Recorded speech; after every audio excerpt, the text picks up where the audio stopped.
everyone, welcome back to Beyond the Veil Tarot and Astrology. My name is Candice Marie. Thank you for joining me. I'll be your astrologer today. Happy Tuesday. I hope your guys' week is off to a great start. Back at it with yet another video, and today we're going to take a look at this up and coming new moon in the sign of Scorpio. If you guys like my content, you want to see more of it, make sure you click that bell button below. This will subscribe you to my channel so you're alerted as to when I have new videos. I'm here every Tuesday, Thursday, Friday, and Sunday, incorporating tarot as well as astrology and trying to figure out what is going on in the cosmos. All right, and don't forget to like, comment, subscribe, share. Sharing is caring. It really helps the channel grow. Give me a thumbs up if you like this video and let me know where this new moon in Scorpio is hitting for your chart and what your plans are for this very special new moon. Excited to get into it with you guys. Obviously, new moons are opportunities for setting intentions, new beginnings in a specific area of our chart. And you guys are going to want to find where Scorpio is in your natal chart. That house is going to be where the new beginning is taking place. And obviously with Scorpio energy, right? Halloween's right around the corner. This is the time to really be focusing on transformation, rebirth. These are themes that are associated with Scorpio. We know that Scorpio is fixed water. It's the eighth sign of the zodiac, and it is associated with Mars and Pluto. So I've got to tell you guys, this new moon is potent for change. It's also really good for kind of getting in touch with your spiritual side and coming up with a plan, feeling motivated and passionate. So let's go ahead and dive into this. Now, the first thing I wanted to tell you guys is that this new moon is going to be taking place on November the 1st, 2024. I'm here in the United States, so it's going to be pretty early here for us. So you might have to adjust your time zones depending on where you guys are in the world. But starting on the 1st, right around 5:47 a.m. Pacific time, 7:47 a.m. Central time, and 8:47 a.m. on the East Coast, this is when we will be having the new moon. And those of you guys who aren't aware, November 1st and sometimes November 2nd is considered the Day of the Dead. So this is so cool to have a new moon, which is about rebirth, new opportunities, new beginning, in the sign of Scorpio, which I would say kind of, rules over these topics, right? Anything a little bit more kind of creepy, taboo. It's about intensity. It's also about overcoming fear and bringing in change. So it's cool that it correlates with that particular holiday. The degree that this is going to be taking place at is 9 degrees. So if you guys have any personal planets in Scorpio, Scorpio sun, moon rising, maybe a north node, anywhere around like 8 to 10 degrees is going to be the sweet spot. That's where you will be seeing the new moon taking place. So it might be a little bit more potent and impactful for you guys if you happen to have any of those placements. But truth be told, I think everybody can really benefit from this new moon. I like that the 9 is kind of connected and correlating with Sagittarius energy, so it is a little bit more positive. It does make opportunities for bigger change, for also learning lessons. It can also be about global themes, and we'll take a look at what the laundry list says for 9s in degree theory. But I feel like we've seen a lot of like 9s recently. Like there's been some moons that have had like Sagittarius degrees kind of connected to them. So 9s and 21s are always associated with foreign countries, everything of foreign origin, foreign state, as well as foreigners or things that are abroad. So when we apply that to Scorpio, it's that there could be changes happening revolving around these topics. There could be some intense transformations or uncovering things revolving around these topics.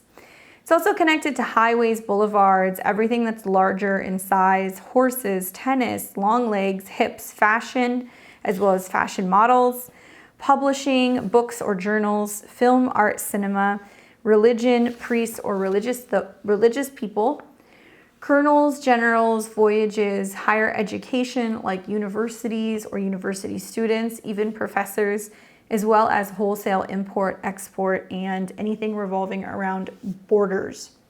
So I'm assuming that because the new moon is going to be planting that seed, within about 6 months when this becomes a full moon, we will see changes revolving around those things kind of out in the world.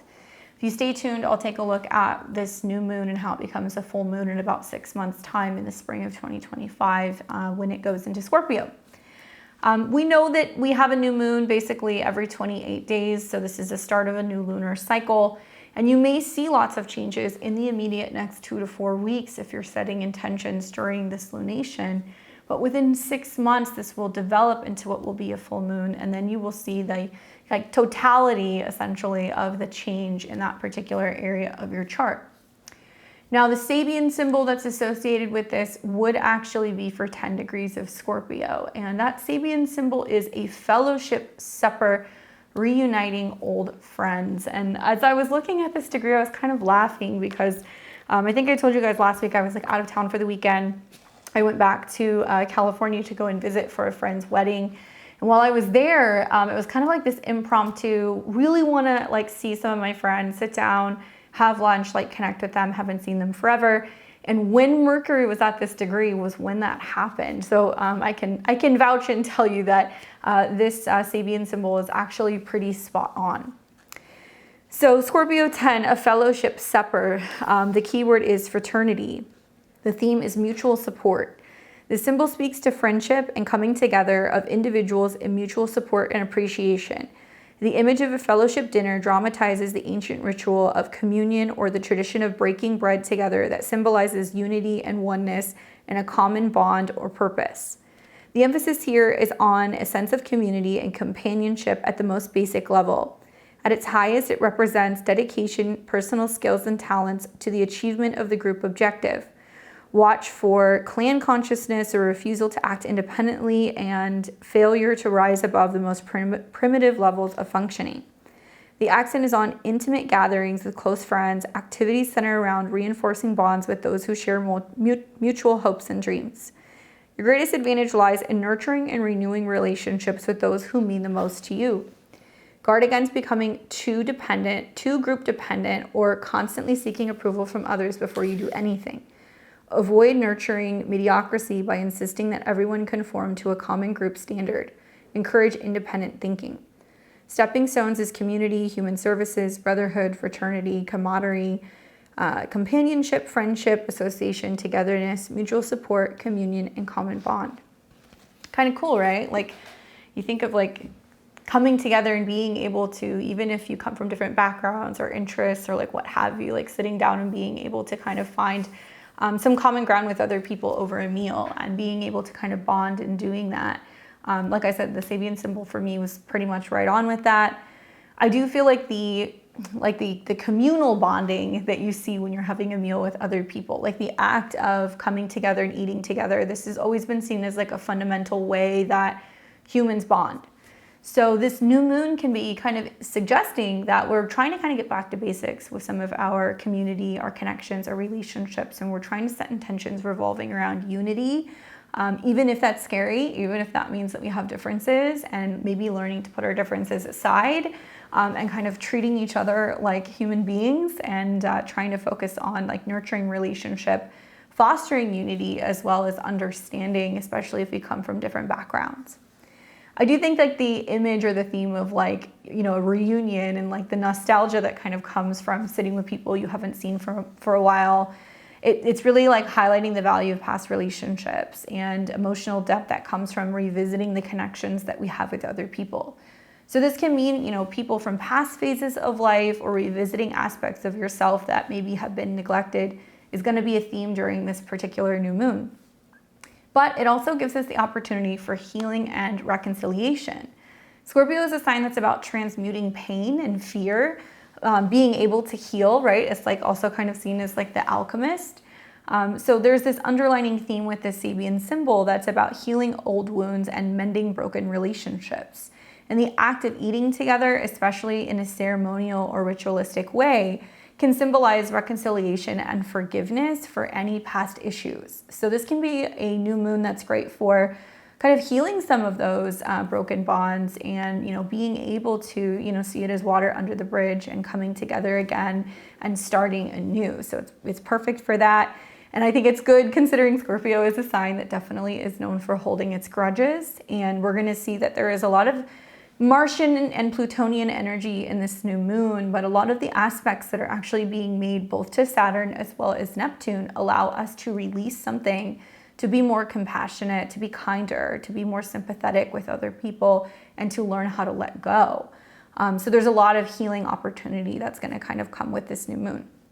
And then obviously, the act of eating with a group of people, with like-minded friends, can be very spiritual. It can also be great for emotional nourishment. And I think, just kind of like wrapping on that, like the one thing that I really wanted to do, while I was in town for like 3 days, was to see my friends, because I haven't seen them for a while, and be able to kind of connect with them and see them. And also that like emotional support from, not being able to see them, at a in person. So I've been at a distance.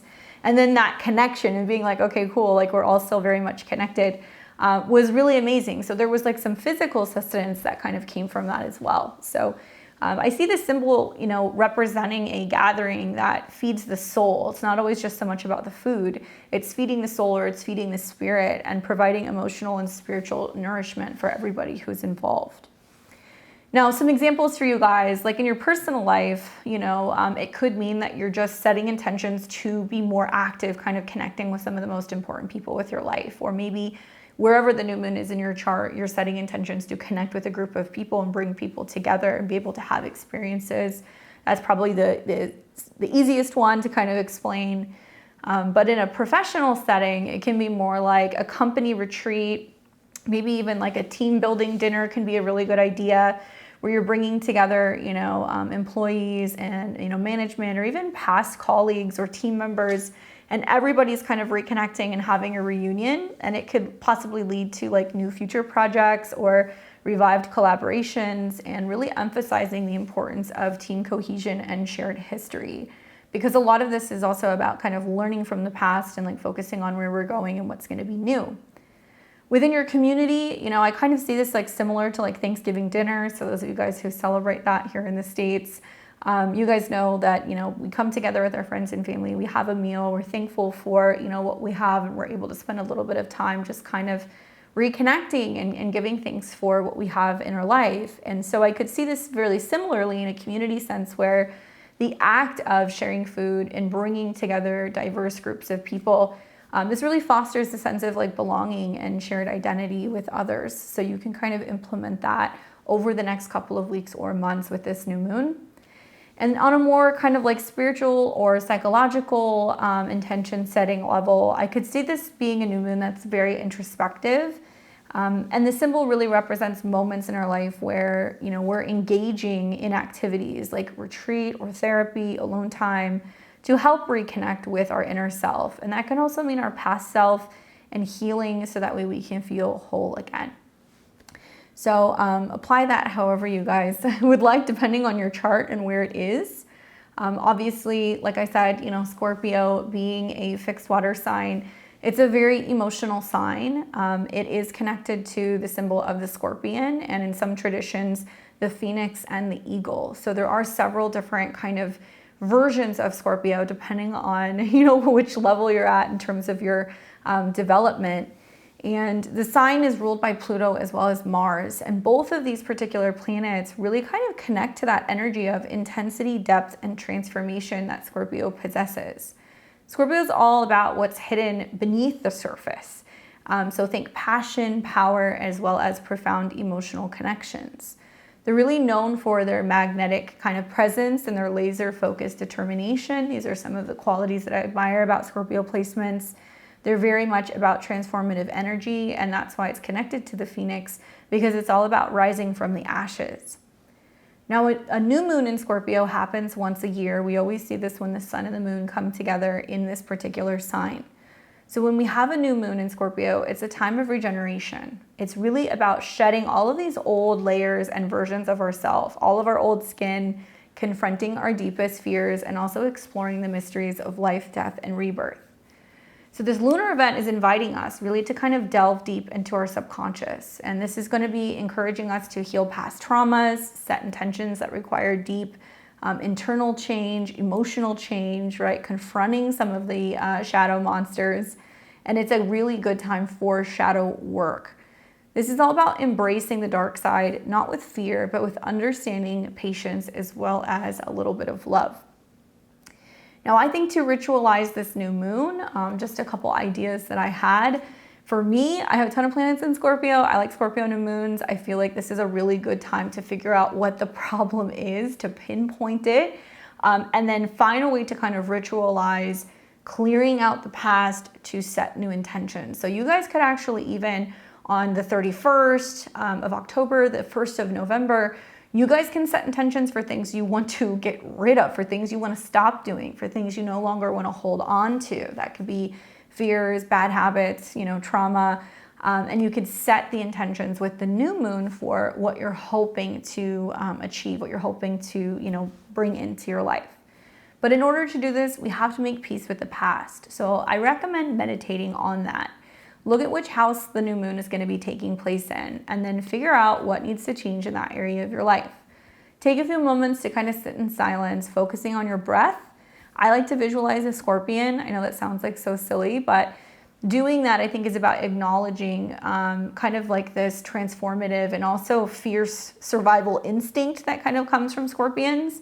And then you can even think about that scorpion, kind of transforming into like a phoenix, or maybe that it is, shedding some kind of skin or coming out from underneath a rock, like it's confronting something, and then the process of evolution and kind of change. If you're more into journaling on a new moon, you can write about secrets or fears that you've been avoiding. This is a good one. You don't have to tell anybody, but definitely write them all down, and then think about what it would mean to accept and integrate these parts of yourself. This is a really great exercise for new moons in Scorpio, and if you guys feel inclined, you can bury this list or you can burn it when you're done. You can also work with candles for new moons. It's great for kind of bringing the light in and setting the tone for, initiating new energies. I like to use red or black candles because of the connection with Mars and Pluto, but white is always a good neutral as well. But red and black symbolize passion and mystery, and I recommend holding the candle, meditating with your intentions. You guys can also carve into the candle if you want sigils that are associated with Mars and Pluto. Obviously, choose your own adventure when it comes to that stuff. But really, I think the best thing you guys could do is some kind of like release ritual. So write down what you want to let go of. You can burn the paper. You can also bury the paper. And you can do that leading up to the new moon if there's things that you want to kind of get, off your chest. And this is a new moon that's really great for building intimacy as well. Scorpio is associated with that. So you can consider sharing something deep and honest with someone you trust, and really focusing on fostering a true emotional connection, which is going to require change as well as vulnerability. So these are just a couple ideas. But like I said, when I saw the date of this new moon and it being connected to the Day of the Dead, I was like, that's so cool. For about, 15, 16 years, I lived in Los Angeles. One of my favorite things to do was to go to the Day of the Dead festival that they had at the Hollywood Forever Cemetery. It was my favorite. I would paint my face. I'd go and see all the beautiful installations and all of the altars and the Aztec, Mayan performances that they were doing, and they'd burn like the copal and all of the incense, and they do the dancing. And obviously, who doesn't like margaritas and tacos? That's definitely a Angelino favorite.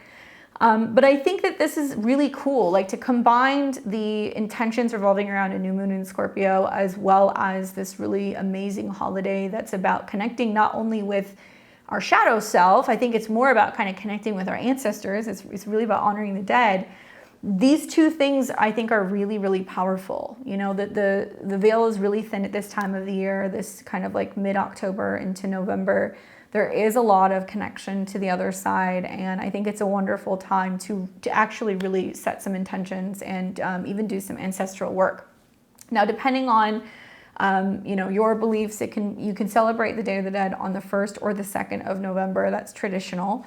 And this particular holiday kind of blends indigenous practices with Catholic traditions. And this was actually brought by the Spanish here. We celebrate this here in the United States, but we celebrate it everywhere, even though it has its roots in Latin culture. Specifically, the indigenous roots. Before the Spanish conquest, we saw indigenous groups like the Aztecs, Maya, as well as others. they had multi-day ceremonies where they were celebrating the Day of the Dead. And they believed that death was a continuation of life. They saw this not as an end, but almost like as a day where the souls who were deceased, they returned to visit with their families during this symbolic time. That's why you see all the plates of food, the beautiful colors, the marigolds, the flowers, the incense, setting the table and being able to kind of connect with all of the loved ones who have passed on. Now, we do see quite a bit of Catholic influence, obviously, with the arrival of the Spaniards in the 16th century. The Catholic Church attempted to merge this indigenous kind of holiday with their own, and it became known as All Saints' Day, which is November the 1st, or All Souls' Day, which is November the 2nd. Both were somewhat aligned with the native rituals, kind of creating what we now recognize as Day of the Dead, but it was a very watered down version at that. And over the years, there's been a major cultural evolution. There's been centuries of this celebrated holiday, and it's now incorporating elements from both worlds. While predominantly this is seen as a Mexican holiday, versions of this holiday are observed all over Latin America, as well as other countries worldwide. There are lots of other cultures that do this. My family on my dad's side is Romanian, and I have a whole book on like Romania and Transylvania, and they do this as well. And that culture, it's really interesting, like going and like laying candles over graves and like sitting and creating meals and like sitting, graveside and like being able to celebrate with their families. So even if this isn't something that is your background, I think that it does not hurt to learn a little bit about it, and also can be just a really magical day to be able to kind of set some intentions to connect with your spirit side, your ancestors.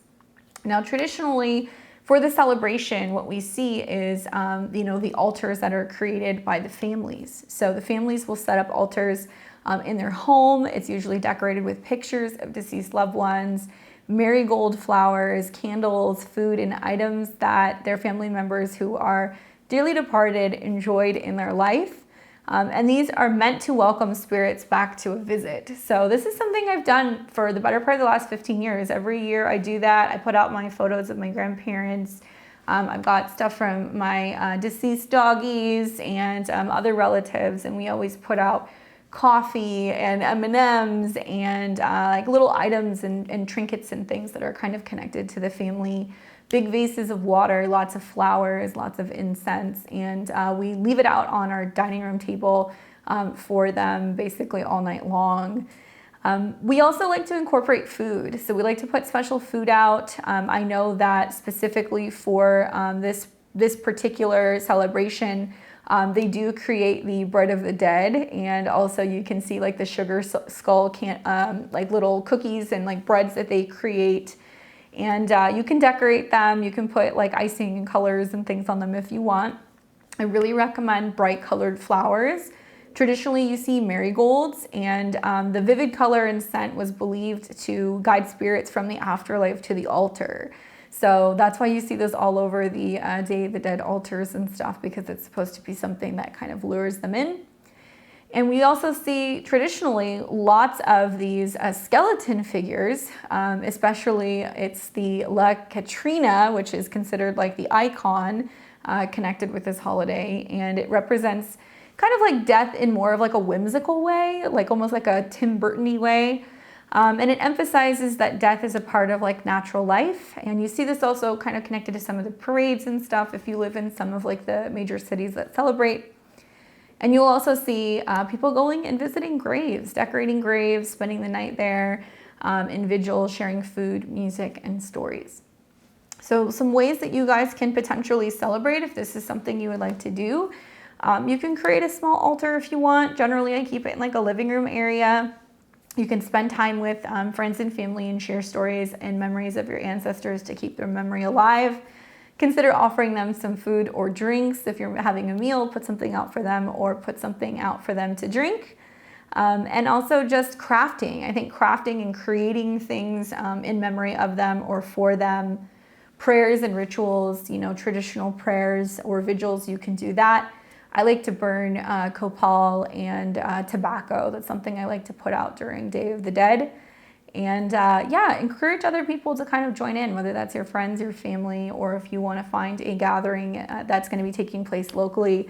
It's a really good time to go and see what's kind of going on. And it's like a really deeply fulfilling experience to see the culture and also the families kind of continue to honor their legacy and where they come from. Now, in 6 months' time, this is going to become a full moon. So obviously the new moon, the sun and the moon are together at 9 degrees. And then down the road, you will see this become a full moon in May of 2025. So this full moon will be taking place at 22 degrees, okay? And we'll look at Mars and Pluto's aspects. But one thing I want to say is by the time we get to this full moon in Scorpio, Pluto is now going to be in Aquarius, right? It will be there to stay. Granted, in the spring, it'll be retrograde, but it's going to be in degrees that it has not come into conjunction with yet. And we are also going to see Mars, which is the co-ruler, still kind of in opposition to Pluto and square to the moon. So it's got a very similar, stubborn, fixed vibe to it, right? Mars will actually turn retrograde in Leo. We'll see this in December. So we kind of really don't escape the Mars-Pluto square even 6 months from now. So that's going to be a continuing theme that we're going to see, which can definitely create a little bit of tension and some power struggles. But if you guys are working with some of the aspects with this new moon, it's going to be a little bit easier to manage. Now, something else to consider is that the moon will also be kind of in square to Mars and Pluto by sign. So it's kind of stuck in between the two rulers of this particular full moon.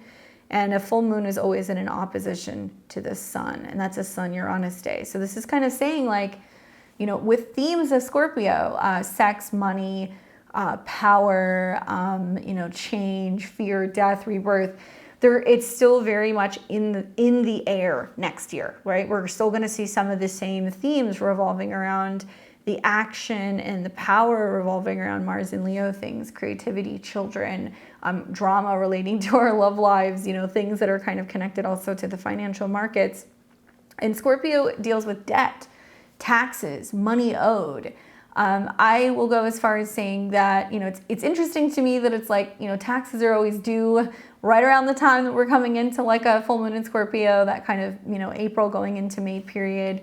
This can indicate that there can be lots of changes and shocks and surprises that are kind of going on revolving around interest rates and taxes and money owed and things revolving around banking and debt. And a lot of it may be as a result of some changes that has happened potentially with leadership, depending on, you know, where leadership kind of goes. I'm just thinking here in the United States, here in the States, and the impact that that might have also on like the deficit. I also feel like with Mars and Leo, it's going to retrograde for a period of time, and that's really going to activate the stock exchange chart. So we might see a lot of changes going on with the market condition, and we might find that actually, you know, this is a period of time where it's like we're either going to see the top of the top, or I think the beginning of a breakdown right around this time in spring of 2025. So make sure you just pay attention. If you have any degrees around 8, 9, or 10 degrees of Scorpio, you'll be impacted by the new moon. But if you have anything, I would say 21, 22, 23 degrees in Scorpio, 6 months from now, this is going to impact you in a really big way as well. So let's look at the aspects kind of connected to this new moon in Scorpio. We'll kind of walk through this and break it down a little bit so we can kind of better understand. As many of you guys know, like I don't do cookie cutter astrology. Not all new moons and full moons are created equal. We have to look at the rulers, and that's the first place that my eyes kind of go is how are the rulers situated? So before I even get into this, because it's going to be kind of complex, I'm just going to tell you this has really, really, really big energy that is about a necessary change, okay? Because we're seeing stuff that's going to be opposing each other. We're going to see stuff that's at 29 degrees. To me, this feels very critical.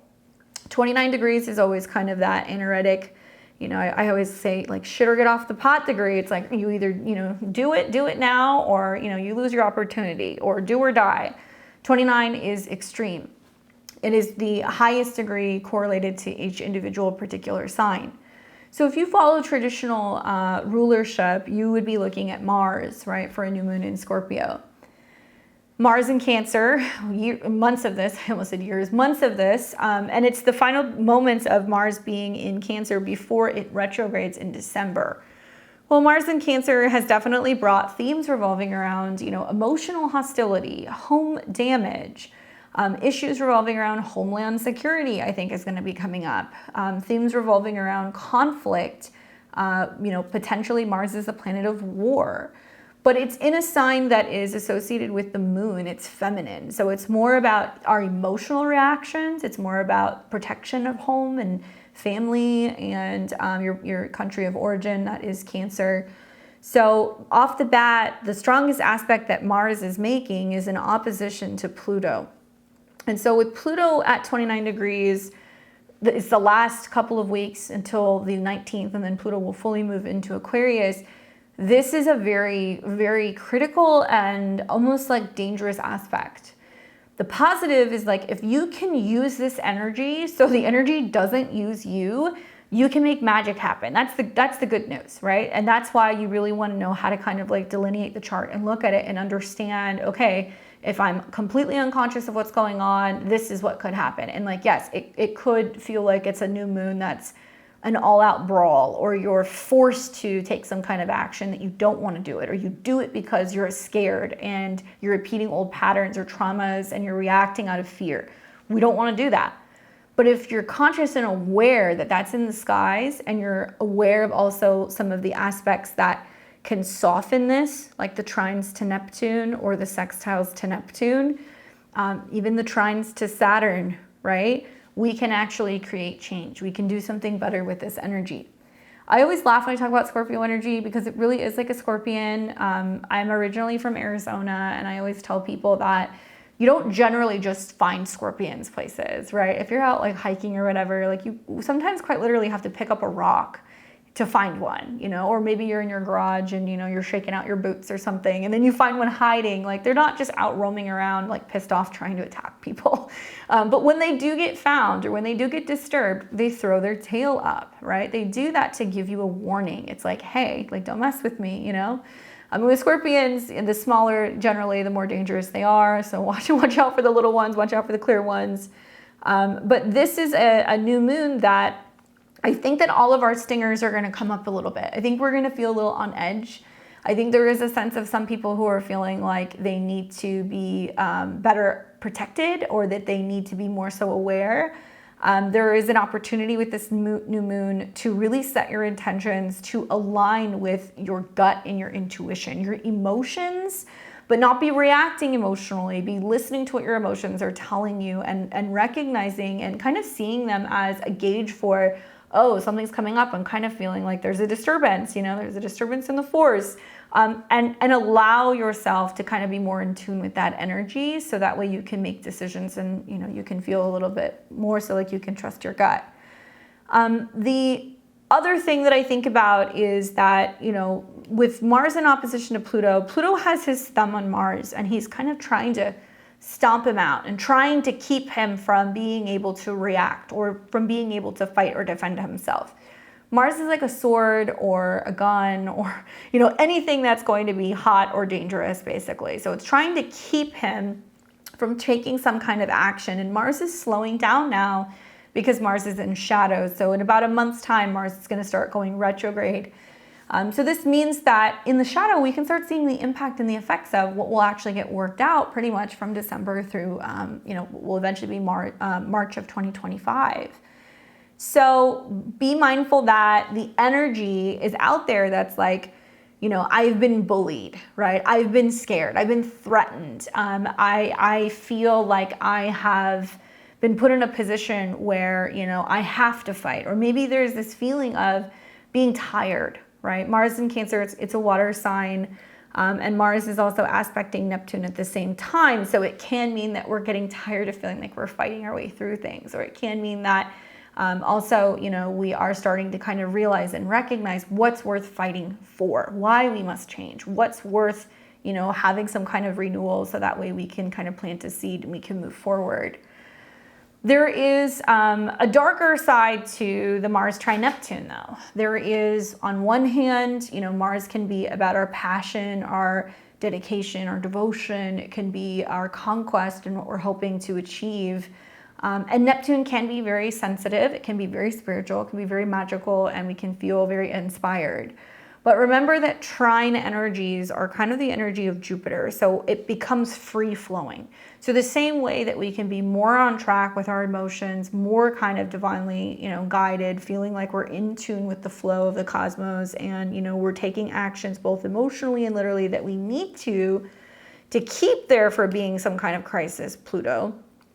This energy can also flow in a negative way, and we have seen this in recent months. Mars trine Neptune, especially with Mars in Cancer, water, right? Flooding, home damage, where emotions get too hot and then we end up kind of just like losing it. Like Mars trine Neptune can be very delusional. It can also be people who get crazy angry or mad, and it almost seems like, they're believing into anything that they're being told. Neptune can be conspiracy. So we can definitely see some issues revolving around, people acting really kind of crazy, and Cancer has like this kind of lunatic energy sometimes where it's like ready to just burn the house down because it genuinely believes what it's being told, or it's believing in the manipulation, or it's believing in the simulation or the distortion. So that's out there. So not all trines are inherently good. On the other side of this, we also look at, Pluto as the ruler. And Pluto is the modern day ruler, which is in opposition to the traditional ruler. So it's got a lot of the same things.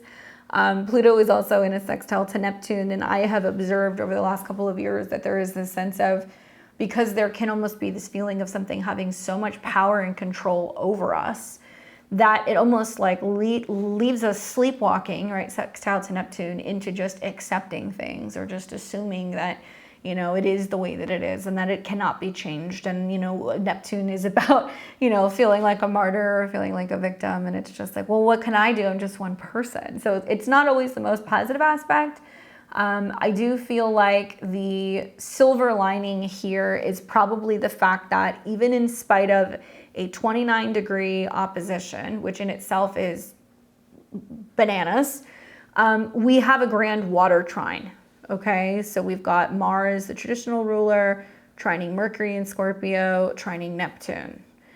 And then Mercury is sextile Pluto, the modern day ruler, and it's also Mercury trine Neptune. So in simple terms, we've got a grand water trine. And once again, Jupiter energy, growth, learning, knowledge, global theme. So it is kind of playing off of that 9 degrees new moon in Scorpio. Mercury is about our mental abilities, our intellect, our communication skills. It's about our study skills, our business contracts, our negotiations. It's also about traveling and data and information. So what's positive is that, we can find a way out of the opposition. We can lean into Mars, my actions, Mercury, my thoughts, what I'm learning, what I'm uncovering.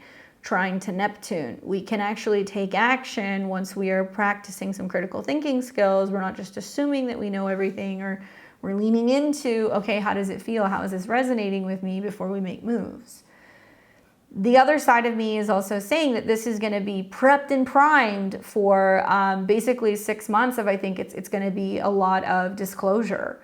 Mercury in Scorpio is like an undercover, investigator. It's like a PI. It's like an X-ray machine. It's a bullshit detector. It's going to go out there and it's going to go and find all the nitty-gritty details, and it's going to want to expose it. And so it can mean that what's being seeded is a lot of people who are going to be asking questions or wanting to get to the heart of the matter, wanting to get data information, which eventually, whether it's over the next 2 to 4 weeks or in 6 months' time, that there could be a lot more disclosure about Scorpio-related topics. And this is things like the banking system, how banks are making their money, connections to taxes, how taxes are being spent, themes also revolving around water, information revolving around water, pharmaceuticals, medical companies, hospitals, and action that's being taken, right? Trine Mars.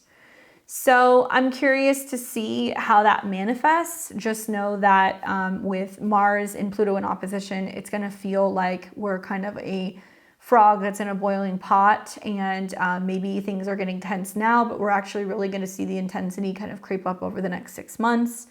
Also with Mars in Scorpio trining Mercury, with Mars in Cancer trining Mercury, we're learning to tap into our intuition and kind of decipher what direction we should go in and what feels right to us and where we are supposed to be feeling empowered and excited about making change. Mars trine Neptune does make me feel like we can be more emotional. We can be willing to kind of release things that are toxic, things that have been making us angry. If we've been carrying grudges and holding things or holding on to things, we can let it go, especially if it's family related, ancestral, things connected to our past. If we're wanting to cleanse or do a deep clean on our home, if we want to protect our space, we want to wash the floors and get out all the dust bunnies and, lay some salt and not only clean and protect, but energetically and emotionally kind of protect our space. We can do that as well. Mercury trine Neptune is wonderful for intuitive kind of tapping in, divination, learning more about metaphysics, research, anything kind of connecting to peeling back all of the data and the information and kind of trying to see the deeper meaning of things and learning to read between the lines. Now, the challenging aspects that came up for me is that Mars is in a very, loose, okay, it's about 10 degrees, but it's in a wider square to Mars. So we've got Scorpio new moon at a 9, and then this is almost in Leo. So it's a 10-degree square, which is wide, but new moon square Mars kind of feels like, okay, we got to have this new opportunity or this new beginning. And like, what are we learning about starting over? And it's being brought on by this feeling of some kind of forced change, right? And this new moon is also in a loose 10-degree square to Pluto, which is saying there is this kind of brewing, challenging kind of conflict, and it's also forcing us to change. So it's interesting to have looked at like the full moon in 6 months from now, and then we see really similar kind of energies between Mars, Pluto, and what will be the full moon in Scorpio.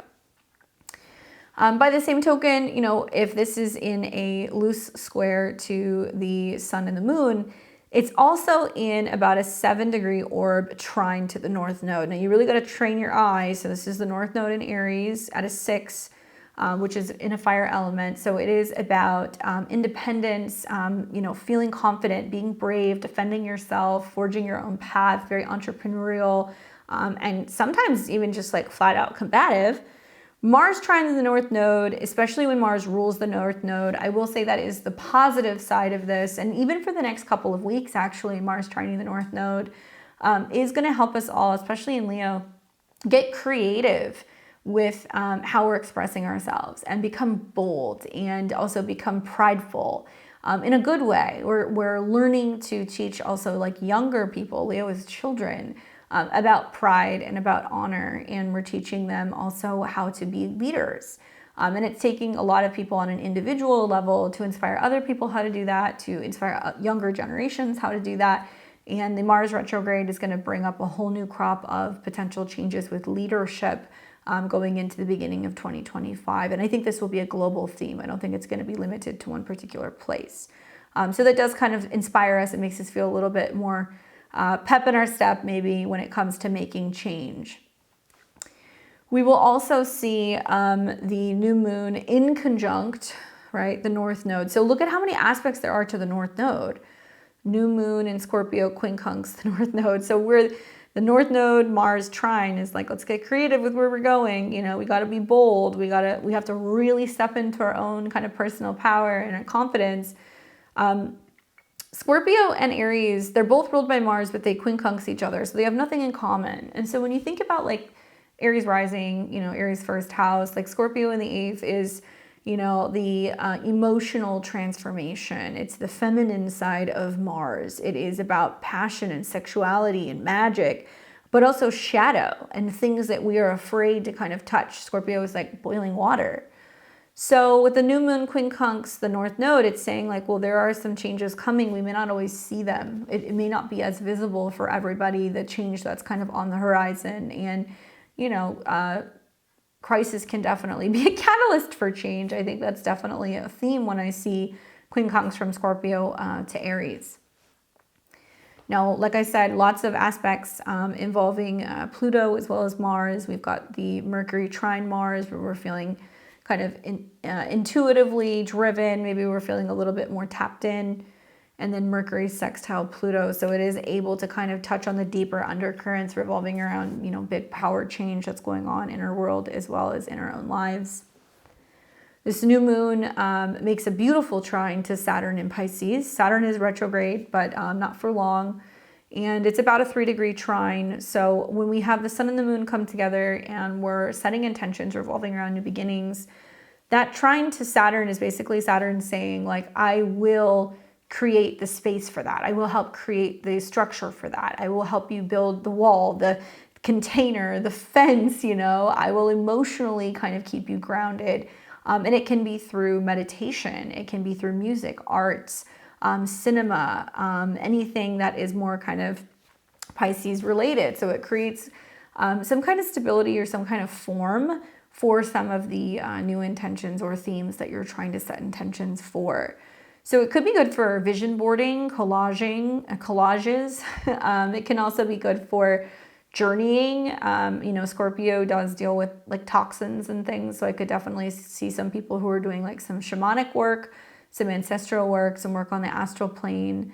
And yeah, definitely doing some things that are more kind of Piscean to help set some of these intentions. And I think a lot of it can be about clearing things. Scorpio does represent not just the reproductive organs, but it's also about elimination. So there can be this sense of, oh, I want to detox, or I want to remove this thing from, my diet, or, I'm cutting all of this out, or I'm clearing my body of any impurities. So there can be support from Saturn, and that could mean sobriety or cutting things out or removing things. Maybe it can also be about flushing the system with water, working with the lymphatic system, supporting the immune system, all of those like Pisces related things.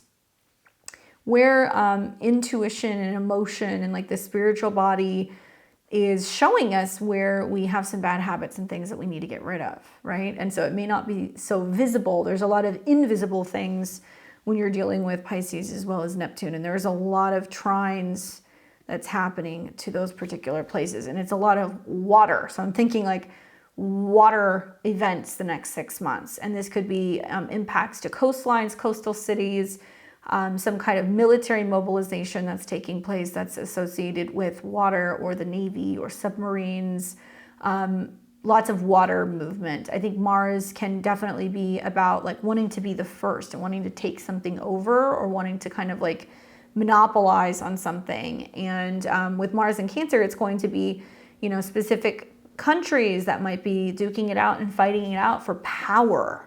Right, for power. There is a complete redistribution of power that's going on right now, you guys. And a lot of this is because the financial system is on the brink of what I believe is a reset. And so when things like this happen, when we start to see this reworking of the world powers, well, what happens? We see some potential war. And I'm not fanning the flames of that. I'm just saying that throughout history, this is what we've seen. And it can be some kind of power grab or some kind of conflict that's going on revolving around taking action or borders, controlling borders. So I'm thinking about like what's going on with Russia and Ukraine, right? There's a whole thing going on right now where Ukraine's basically saying we either, want to be a part of NATO or we want to have nuclear powers. I mean, this is very much like the Mars-Pluto, right? And obviously we've heard, Russia doesn't want that going along their borders. We're also seeing recently in this last week, China's kind of leader has come out, Xi Jinping, and he has said, it's imminent, war is imminent. I want my country prepared and ready. We're seeing that. There is military operations that are going on there surrounding like Taiwan. And this is obviously by water. This is a water nation, right? So there's going to be some flat out power plays going on for either resources or land. And it's going to be things that may have natural resources and things that they want potentially. And the border stuff is more coming from, I think, the fact that, it's a 9, which deals with borders. We've got Saturn at a Pisces, which is at a 12. So it's about international borders and maybe borders potentially changing or an agenda for some of these borders potentially to change. And then what that means for the control that they may potentially have over some specific areas or countries. Now we do see Venus in Sag, so that's optimistic, bright, really kind of sparkly, and I think a positive transit. It has just come out of its square with Saturn. It is fading, but it's still kind of in the skies. So with a new moon in Scorpio, usually we're looking at Mars and Pluto, but Venus, love, money, relationships, harmony, diplomacy, she's just wrapping up a square to Saturn where likely there has been some international conflict. Maybe it's been brewing. Maybe there is some tension because there are some issues going on with international relations, money changes, financial changes, right? Venus squares Saturn. And this is more moral, ethical beliefs revolving around love, money, diplomacy, relationships, values, and that, people haven't been agreeing about, well, what is the future for like this potential like new financial setup? Who should have money? How much control should countries have or banks have? And is it beneficial for people? Is it not? This is more going to be, I think, significant because Venus is also in opposition to Jupiter. So usually like when it's starting to fade and it's 3, 4, 5 degrees away, I wouldn't make a big deal about it. Venus square Saturn does have this feeling of delayed relationships, delayed connections, waiting for more, yearning for more, but not getting it quite yet. But Venus is also in opposition to Jupiter, which means that there can be opportunities for, big risk, big reward in love, that there can be long distance relationship things going on, that our values can be shifting in some really big or significant way. But both of these not only oppose each other, but they're squaring Saturn and Neptune. So it's making Saturn and Neptune actually the focal point of that opposition. Could be issues with international relations, traveling, shipping, importing, exporting, which does play off of that 9 degrees, that Sagittarius degree, that if there are some parts of the world that are experiencing isolation or, some kind of significant changes revolving around leadership or borders, this can have an impact on sales and exchange of goods and like delays in actually getting things. Not a huge aspect, but something worth kind of mentioning. And then we will also see the last big aspect is Venus is in a trine to Chiron. So it is about healing. There is an opportunity to look at relationships with people, places, things, and kind of go like, okay, what have I been learning, right? And how does that help me heal? And like, what have I learned about where I've been? And like, how can I look back on experiences that I've had and let that go and heal that version of myself, and that can let new love in, or that can let in a newfound sense of, better or stronger kind of self-esteem. And then Chiron and Jupiter also sextiling each other as well. Yes, Mercury is still in opposition to Uranus by a couple degrees, so there can still be some radical changes in how we're thinking, our ideas, how we're communicating, connecting, and traveling with people. Scorpio and Taurus are very financial signs. So when we have a new moon in Scorpio, we see some oppositions to Uranus. This can be some shocks and surprises about some radical changes going on with banking institutions. And it may be that there's some surprising news revolving around what institutions are potentially under some really significant pressure. And it may be news or information that's coming out, right? Because this is ruled by Mars. That is directly correlated and related to changes in the insurance world, connecting to, what devastation or I guess radical things have been happening, connecting either to war or weather and the impact that has on the cost of insurance or premiums.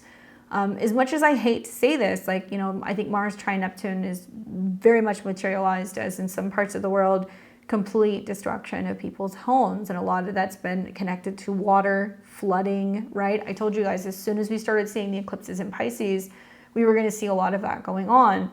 And throughout the Mars retrograde, Mars will make several trines to Neptune where more of that can come in, and then it'll make trines to Saturn where through this breakdown or destruction that's going on within home, property, even homelands, we see, a loss of support. Neptune is kind of like where we're kind of out on our own. And then the trines to Saturn, which have been retrograde. So we've seen a lack of, direction, a lack of leadership, a lack of support. And it's leading us to this moment where now for the better part of really, right now when you guys are watching this video up until about the first 5 or 6 days of November, Mars in opposition to Pluto it feels very critical. It feels like There are going to be people out there who are going to be hostile. There are going to be people out there who are going to be angry and mad and combative, and they're going to want to have war. But I keep going back to the Sabian symbol that's saying, sit down and break bread with other people. Treat other people like human beings. You can be angry, you can be upset, but make sure that that's being directed at the right person. Don't be directing it at people that have nothing to do with why you're angry and you're upset. Sit with your thoughts. Ask yourself what you want to change. Ask yourself the important questions and really lean into, why are you angry? How can we release it? How can we dissipate it? How can we forgive? And how is it possible to be able to kind of have some opportunity for change, so that way we can come together and learn to be a little bit more compassionate towards one another, and also have a game plan for what we're going to be kind of working on and changing together. So I hope that's helpful for you guys and giving you some insight. Obviously, Scorpio is a water sign, so hot baths, anything that's going to be about cleansing, purification, rituals involving releasing, ending, kind of letting that stuff go. That's what you want to be doing. I'd love to show you where this new moon is going to be taking place for each and every one of the 12 rising signs. As you guys may or may not know, I am actually a Western astrologer. So I practice Western astrology. I'm not a Vedic astrologer. And for the purpose of this, I'm going to be using whole sign. So you guys are going to want to listen to your rising sign. That's going to tell you exactly which house this particular new moon is going to be in. Also listen to your sun and your moon sign. It's very helpful, especially for the lunations, to know which moon sign you guys have. It's going to give you some insight on how to navigate this emotionally.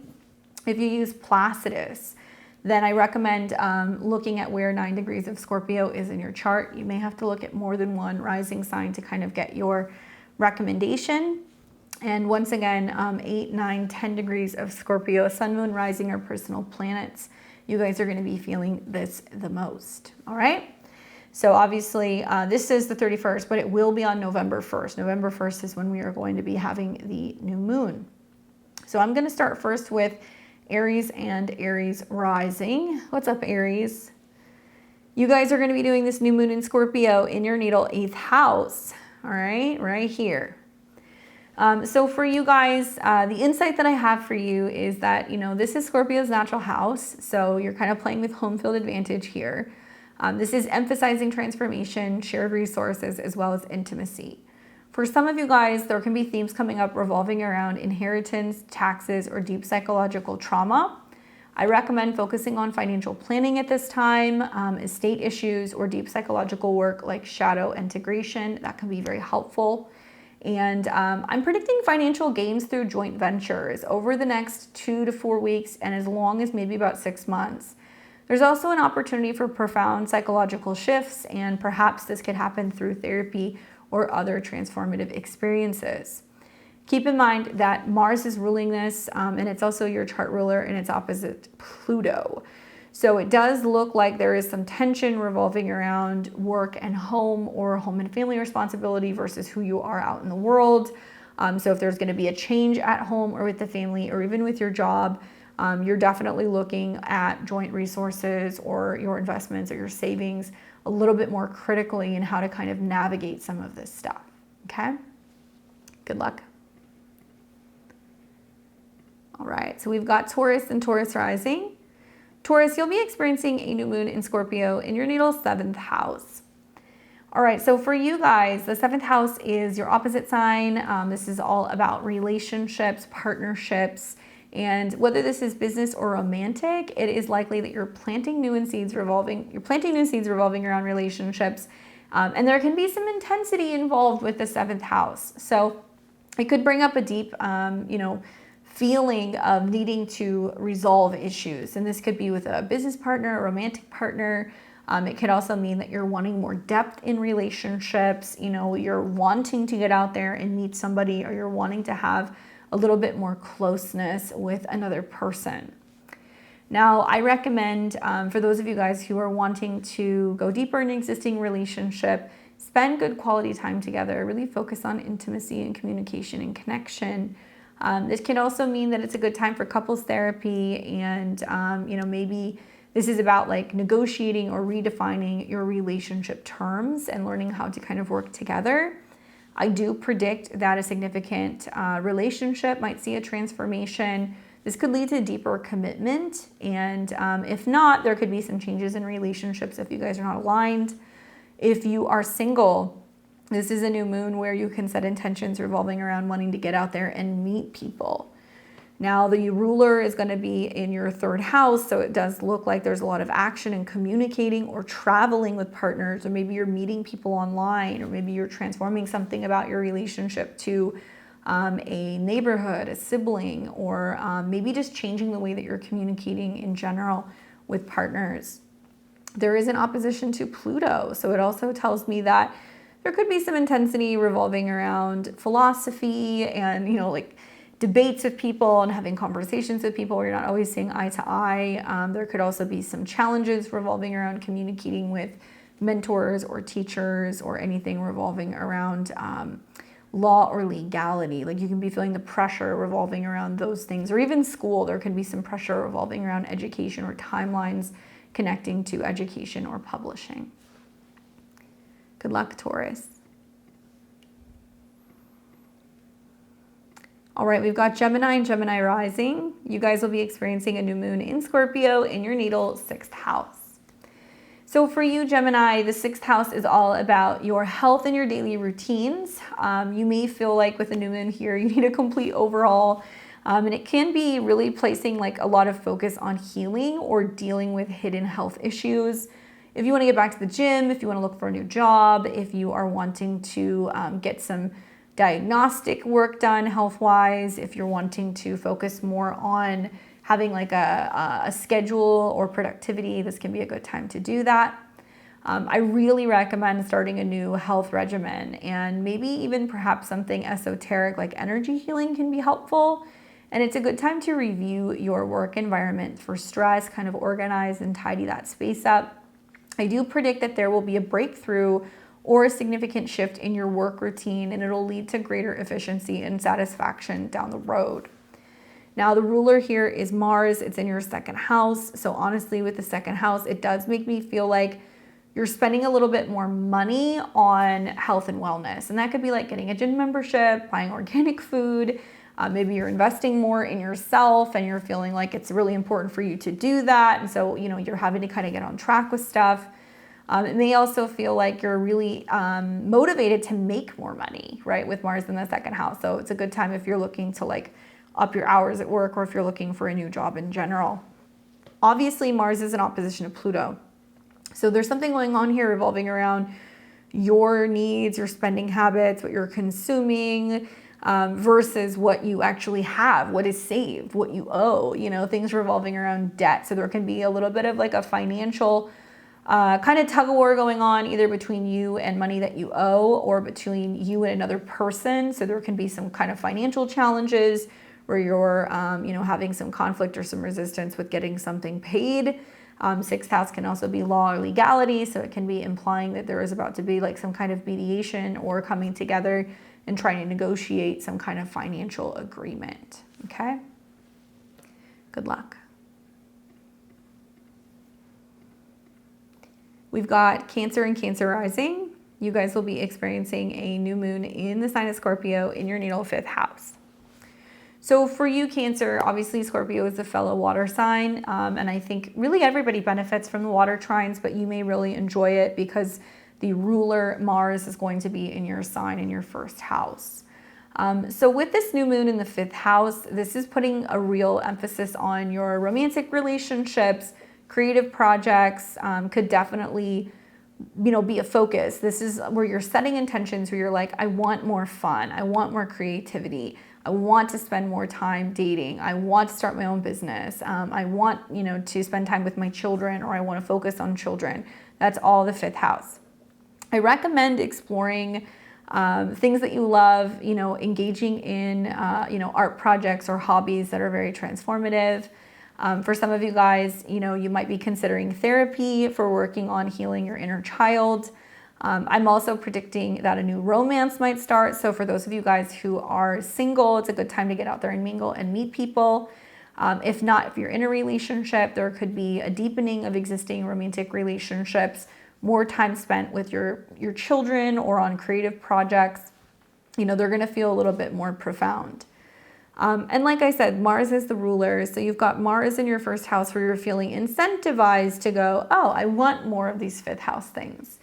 The only challenge is that Mars is in opposition to Pluto, which is in your seventh house. So for some of you guys, it's, I'm finally getting over the ex, or I'm finally leaving my partner. You know, I just want to be happy, or I want to get out there and I just want to find somebody new moon in the fifth.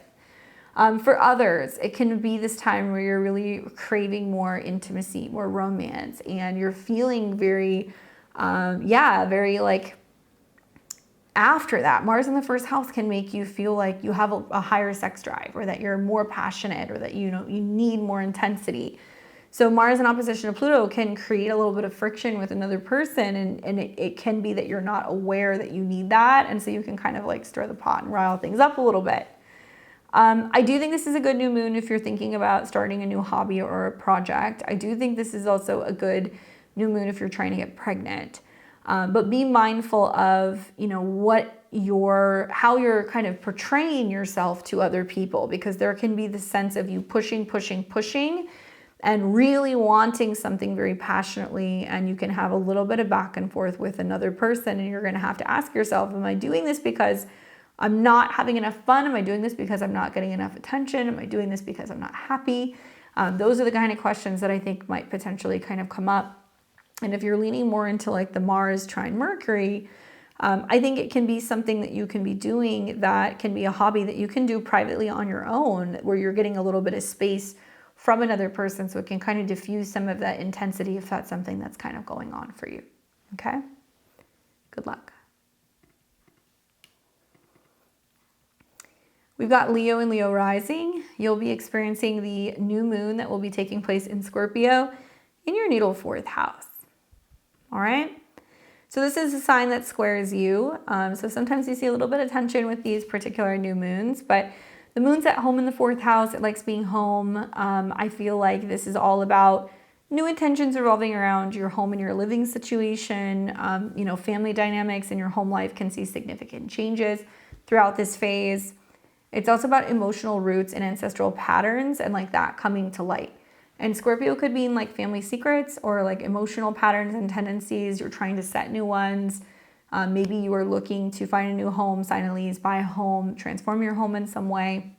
This will make it possible. So I do think that it is possible that some of you guys might have home renovations coming, or you might have some kind of opportunity to move, or just address any unresolved emotional issues with family members. I do predict that at some point over this period, whether it's 2 to 4 weeks or it's 6 months from now, that you can have some big changes in your living situation. You can also deepen your connection to your heritage or to your family. Now, at the time of this new moon, you're going to see Mars, the ruler, kind of in conjunction to your ascendant if you're a Leo rising, but it's in your 12th house. So this is more ancestral work, connecting with your ancestors through your dreams, through meditation. It can also be about saying goodbye to places that you've lived. It could be saying goodbye to old items in your home. It could be saying goodbye to family members. That can come up.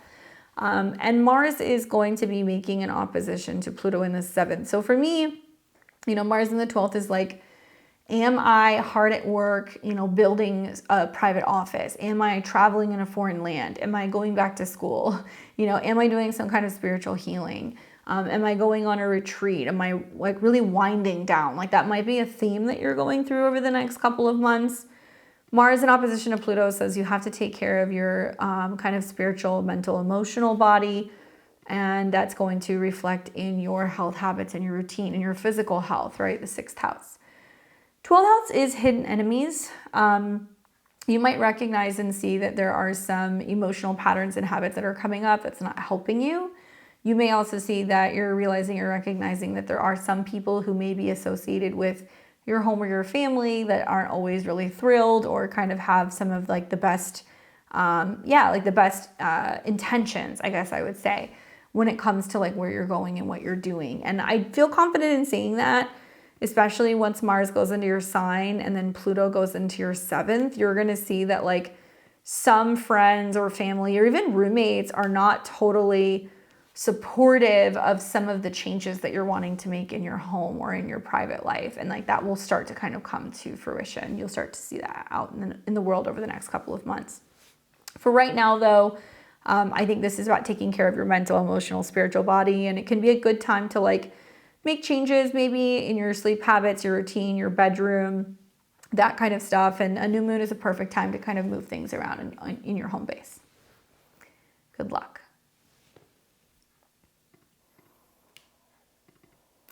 We've got Virgo and Virgo rising. You guys will experience a new moon in Scorpio in your natal 3rd house. All right, so for you Virgos, the 3rd house is about communication. This is about education, cars, gadgets, websites, anything revolving around social media, and also planning short distance trips.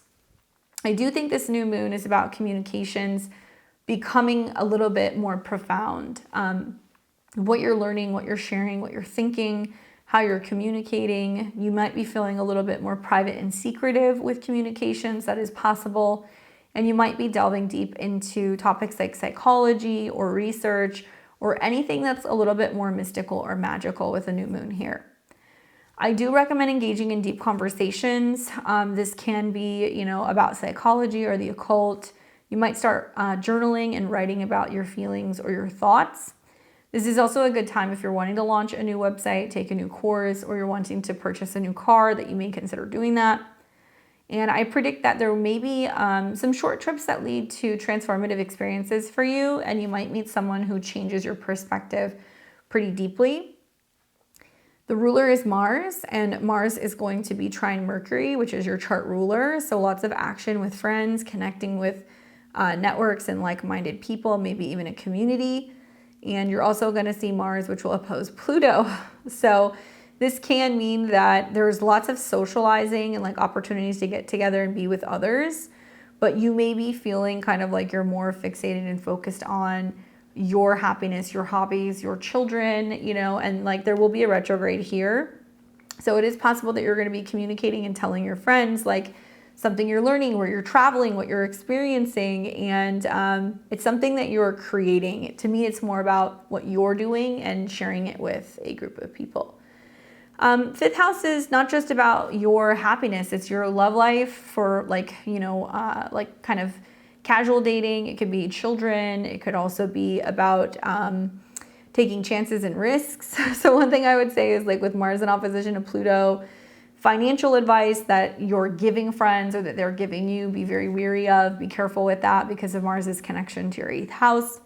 And be mindful of the things that you say and how you say them, because there's some very powerful energy, especially for you, Virgo, with the trines to Saturn, with the trines to Neptune, where your relationship with either a group of people, whether that's your friends or if you have like social media where you have an audience, is very powerful at this time. And also your communication that you have with like romantic partners, and maybe traveling or spending time sitting down and having more in-depth conversations can be like really helpful. Good luck.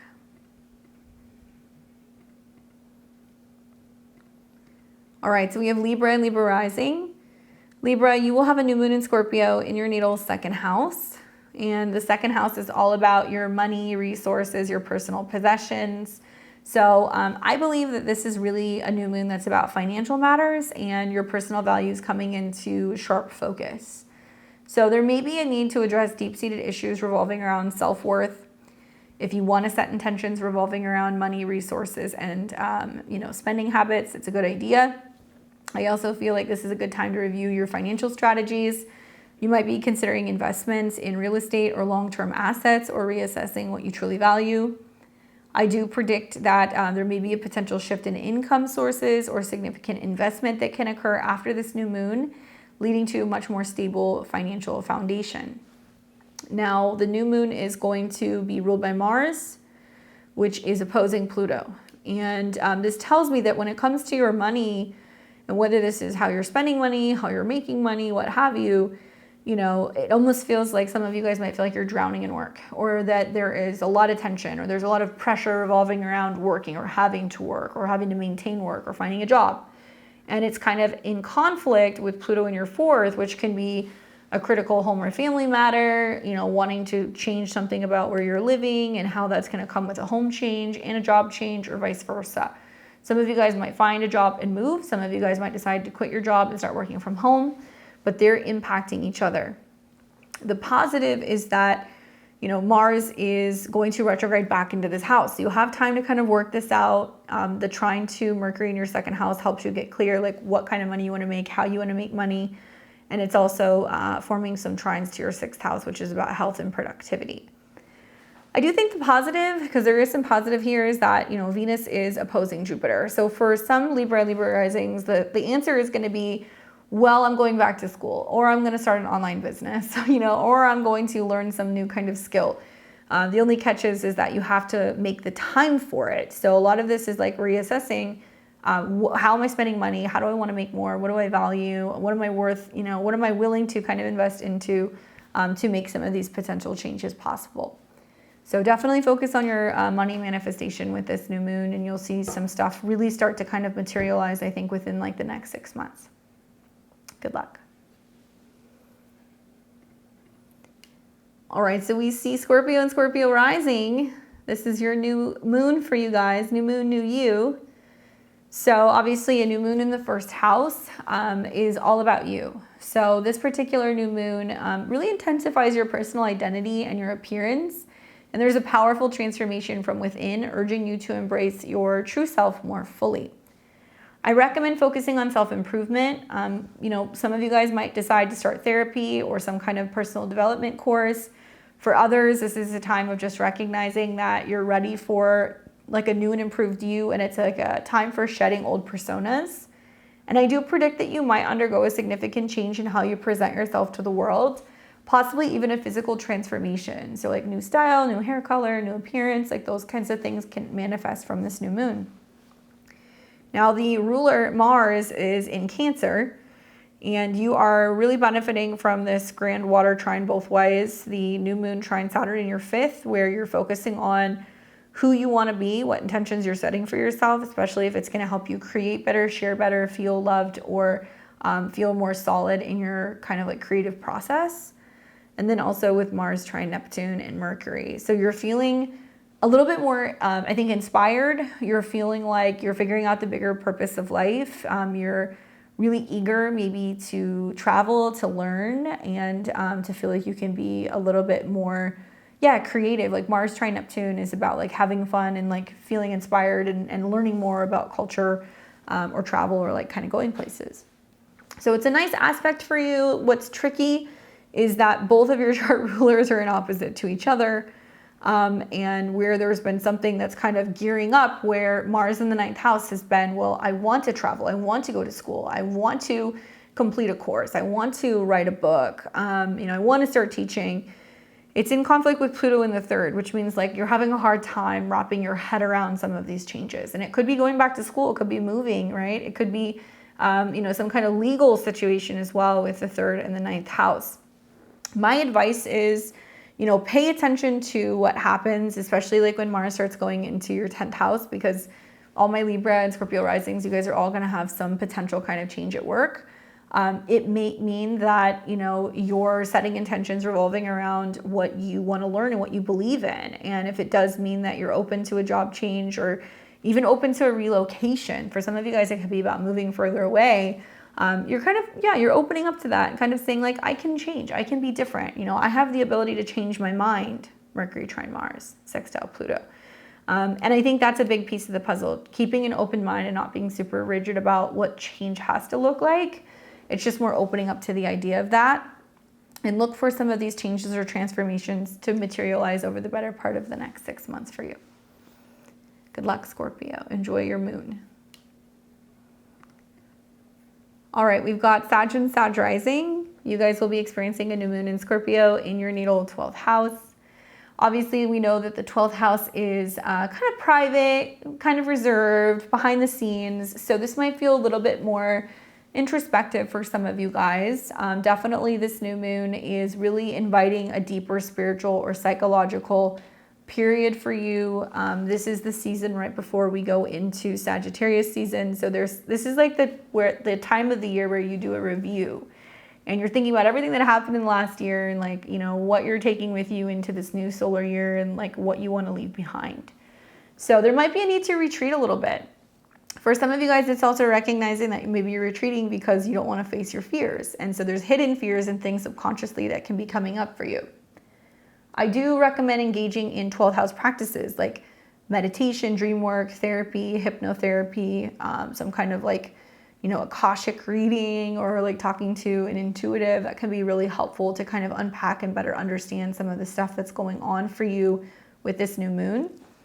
And I really think that some of you guys might do well even like considering going on or like to a retreat or having some alone time in nature. That can be a wonderful thing as well, just to kind of hit reset with the new moon.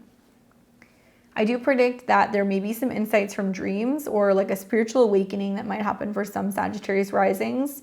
And this will lead to like profound inner peace or a desire to serve others more deeply, as this 12th house is associated with like sacrifice and like helping others. So the ruler is Mars, and Mars is going to be located in the 8th. So Mars is well here, but you know, what I'm not crazy about is that Mercury and Mars are trining, and that can indicate for some Sag and Sag risings, there's about to be a big change in a relationship. It can be your relationship to a financial institution. It can be some challenges in relationships over money and cutting ties with like something you've been investing in, or cutting ties with somebody over, you know, some financial disagreements. It could also indicate with, you know, Mercury coming into the quincunx with Jupiter, which is your chart ruler, that there are like some unexpected conversations you're going to have in relationships. And when this stuff gets aired out, you're going to be like, wait a second, like, where do we stand?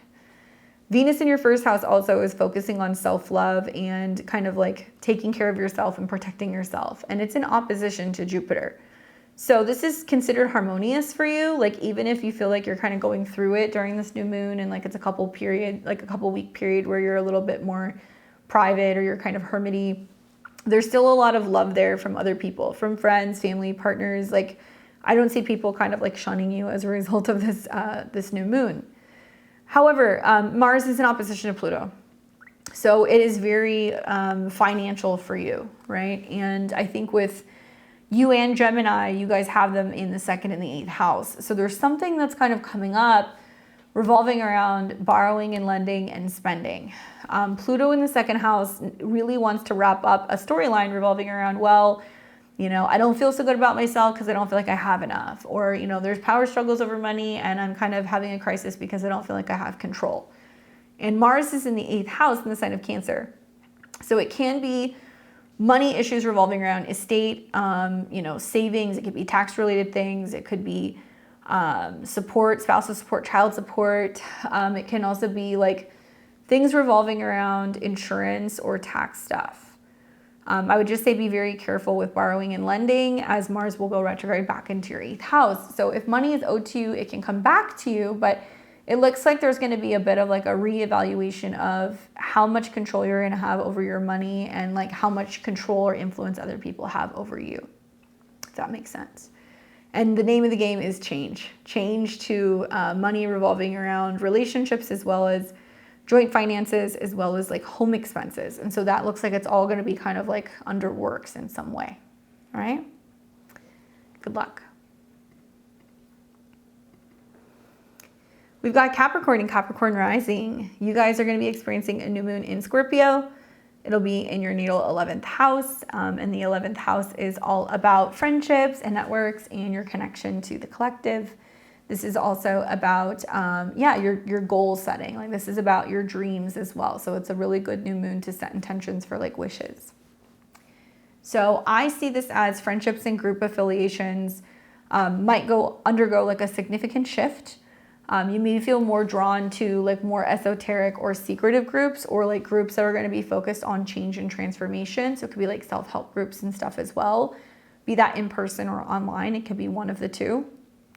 I recommend joining or starting a group reevaluating your friendship, especially when it comes to like authenticity and making sure that you have people in your corner that are going to support you through thick and thin. I also feel like new friendships can be formed with this new moon. They could be deeply influential, possibly leading to a significant personal growth or collective projects. Now, what's nice is that this new moon trines Saturn, which is your chart ruler. So it's looking like you're connecting with people through an online platform. Third house could be blogs, social media, it could be websites, it could be emails, it could also be phones, even email, like newsletters and things. So it does look like you might join a group where there's more regular communication and connection, which is like inspiring you and like having some sense of accountability for going through this change, and you're doing it with other people. The only challenge is that we are going to see that the ruler Mars is in opposition to Pluto. Now, for some of you guys, it feels like your relationships are going to be under some kind of reconstruction. For others, it could mean that there are other people who are motivating you and encouraging you to change and getting outside of your comfort zone. So that's why I think it's good to like work with a group or even like a coach or somebody who's going to be like trying to kind of pull you out of your comfort zone, trying to get you to kind of let go of this Pluto transit where you're finally embracing this new person that you're becoming. It's also going to help neutralize and kind of keep away some of like the more friction that you can have with like spouses or romantic partners with Mars in opposition to your sign. It looks like you may not feel like you have the support or the necessary support from romantic committed partnerships or family. So you're going to be seeking that support from people outside of yourself, like your friends or some new connection that can be kind of helping you stay on track, and also incentivizing you to talk about your feelings. Good luck, Capricorn. We've got Aquarius and Aquarius rising. You guys are going to experience a new moon in Scorpio in your natal 10th house. This is a sign that does square you, so sometimes that can feel a little intense, but this is definitely a good new moon to really focus on anything revolving around your professional life, your personal persona, and also your career ambitions. You might see that there is some phase that's kind of coming up for you where like one phase of your professional life or your status is ending and a new one is beginning. It can feel intense. It's meant to feel intense, but it's helping you kind of break away in some way. And I think a lot of that's to kind of create eventually within 6 months, we have this full moon in Scorpio, more time at home with family, having more freedom with where you live, how you live, your lifestyle, maybe living closer to nature as you'll have that full moon that's going to be with the sun conjunct Uranus next year. But for right now, I recommend if you've been considering rebranding your career, or perhaps moving towards like a new area of work or anything that's connected to like investigation, transformation, anything like that, I recommend doing that. You might also be addressing some power dynamics at work. So if something feels off and you're like, I'm not really crazy about like what's been happening with my relationship to my employer, or maybe there are some changes going on in the workplace, I could definitely see that happening. And I'm predicting career changes or advancements, but likely ones that will align with a sense of mission or purpose. And you will see that develop over the better part of the next 6 months. Now, this is a time where if you're looking for a new job, you want to be applying. If you're going in for interviews, you want to be doing it around this time. If you are trying to also like completely revamp your career and go in a different direction, this will be the new moon to help you. I like that the new moon in the 10th house does trine Saturn. So there is this sense of like really focusing on what you need, both financially, but also out of life, and feeling more confident in your skills and your ability. So that way, you're able to make the necessary changes professionally that can bring you the financial security that you need, and help you feel good about the change that you're making. Maybe it's about doing work out in the world that you feel like has more meaning. And I also like that you're going to be seeing a Mercury in the 10th house trine Neptune. So you're able to be like more in tune with, okay, what changes do I need to make? And like, what is worth making a sacrifice? And, do I really need to be working a job that's paying me a certain salary if I'm not happy? And like, am I willing to make a sacrifice to like go in a different direction in hopes that it will eventually end up being like a really positive move? I think so. What's challenging is that we are going to see Mars making an opposition. Where did we go? Where did I go? Here we go. Mars is making an opposition. So Mars is in Cancer in your 6th house of health, daily routine habits, but also your workspace. It can be by your office or coworkers, and it's opposing Pluto, which is coming into your sign. So it is possible that through your day-to-day activities at work, through your schedule, maybe even through your interaction with other people, you start to see that there's actually like some things going on at work you didn't know about, something in the operation, something that a boss is doing, some department that's changing. Like you're gonna start to see some tension or some issues revolving around productivity or people coming clean about changes that are gonna be happening in the workspace. So watch for that. The other thing that's worth mentioning is that we are also going to be seeing Mercury in your 10th house. So this is about communications in regards to business, your professional life. It's in opposition to Uranus, which is your chart ruler. So it's like full steam ahead at work right now, right? New moon in the 10th, Mercury in the 10th, new moon trine Saturn, you're like in work mode. But there can be some things going on work-wise that seems like it's just stressful and trying to like juggle what's going on professionally or out in the world or your responsibility out in the world, even if you're not working, with how you're feeling, where you're living, your emotions, and like what you feel like you need in your private life. So you're kind of being pulled into different directions. You will see, Mars go retrograde into your 6th house and trine Saturn and do all this stuff, several times. So I do feel like this is a matter of refining your schedule, making a change maybe with your schedule, with your health, where you're working, how you're working, to be able to kind of get things into like a better like work-life balance. That's kind of the feeling that I get with your chart. Okay, so set those intentions in regards to your professional stuff, and I hope it's a good one for you guys. And last but not least, we have Pisces and Pisces rising. You guys will be experiencing a new moon in Scorpio in your natal 9th house. As you know, Scorpio is a fellow sister water sign, so she is very supportive of any personal placements that you have in Pisces, and we also have 2 transiting planets in Pisces as well. So you're really going to benefit from the grand water trine that will be happening between planets in Scorpio, Pisces, as well as Mars in Cancer.